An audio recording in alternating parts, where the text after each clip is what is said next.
We are going to present a case of epithelial ingrowth in the interface after LASIK. It is a patient that had been retouched with LASIK in the year 2022 with a previous intervention in 2008 and presents with a visual acuity of counting fingers at 2 to 1 meter in the right eye and of 1.0 in the left eye.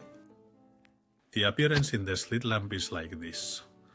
A diffuse epithelialization is observed with the appearance of these large cell nests that were located in the interface, and we proceeded to clean it.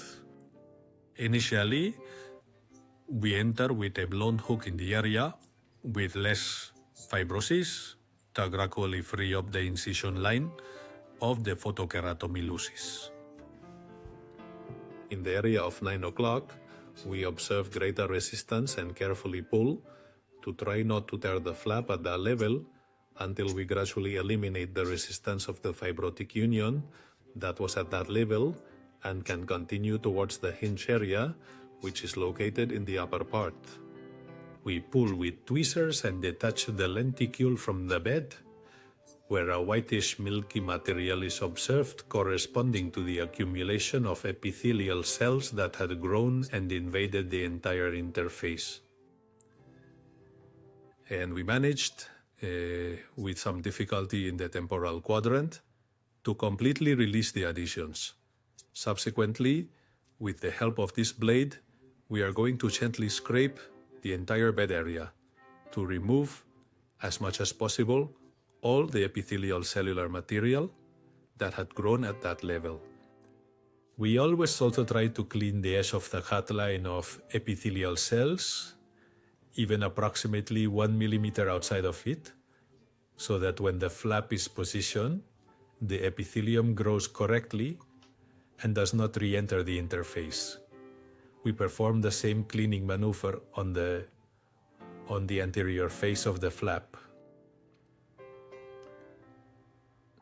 We have the patient look down to facilitate this maneuver and then place a small sponge soaked in Mitomycin C for 20 seconds on the bed surface on the corneal side and then on the flap side for another 20 seconds.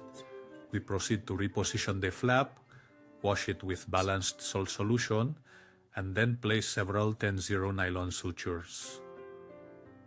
To tighten the flap, close the entire peripheral part and thus properly position the entire scar, the epithelium will grow towards the anterior side and will prevent the presence of a new ingrowth.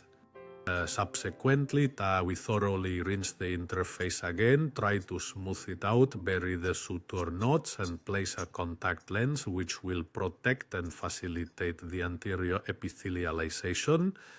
After a month, we observe an interface with this fibrous appearance with particulate matter, but no cell nests are seen, and we believe it is a fibrotic reaction. And we then applied an intensive treatment based on fluorometholone 5 times a day and combined it with Losartan in eye drops 6 times a day. And this is the incredible appearance 8 months after the intervention. The fibrosis had improved significantly, although it had not completely disappeared, and the patient had been improving their visual acuity. In the OCT, all the enhancement has decreased, and we see how there is progression. The patient had 0.55 at 2 months, 0.75 at 4 months, and reached 1 at 8 months.